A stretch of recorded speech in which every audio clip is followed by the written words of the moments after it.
বিপদ যেন পিছুই ছাড়ছে না বাংলাদেশের। এবার বাংলাদেশে পাওয়া গেল আরেকটি সক্রিয় ভূগর্ভস্থ ফাটল রেখা। ভূমিকম্প বিশেষজ্ঞদের মতে এই ফাটল রেখাটি বাংলাদেশের জামালপুর ও ময়মনসিংহ থেকে ভারতের কলকাতা পর্যন্ত বিস্তৃত, যার দৈর্ঘ্য প্রায় 400 কিলোমিটার। এর ফলে বাংলাদেশে হতে পারে শক্তিশালী 6 মাত্রার ভূমিকম্প।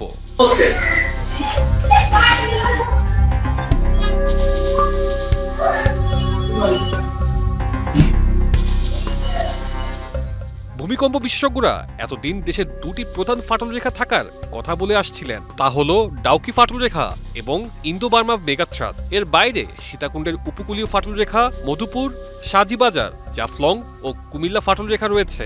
এর সঙ্গে নতুন খোঁজ পাওয়া 400 কিলোমিটার ফাটল রেখাটি যোগ হলো। ফলে বাংলাদেশের শক্তিশালী 6 মাত্রার ভূমিকম্পের সতর্ক বার্তা দেওয়া হয়েছে। নতুন করে বিশাল ফাটল রেখার খবরটি ছড়িয়ে পড়লে অনেকের মাঝে এক ধরনের আতঙ্ক বিরাজ করছে।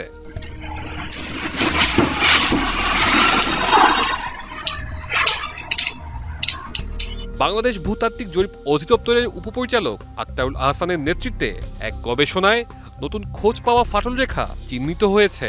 তার সঙ্গে ছিলেন যুক্তরাষ্ট্র, ফ্রান্স, তুরস্ক ও বাংলাদেশের কয়েকজন গবেষক।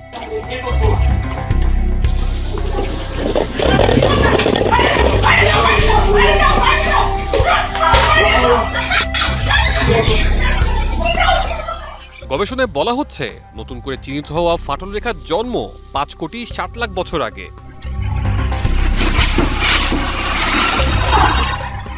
এর আগে বাংলাদেশে 21 ও 22 নভেম্বর 2 দিনে 4 দফা ভূমিকম্প হয়। এর মধ্যে রিক্টার স্কেলে 21 নভেম্বরের ভূমিকম্পের মাত্রা ছিল 5.7। এই ভূমিকম্পে 10 জনের মৃত্যু হয়, যার উৎপত্তি স্থল ছিল নরসিংদীর মাধবদীতে।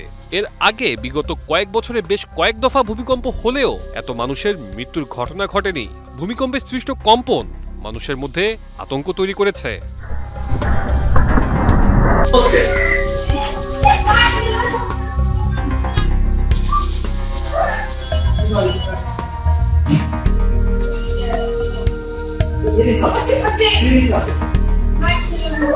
তানজিলুর রহমান তুষার, বৈশাখী সংবাদ, ঢাকা।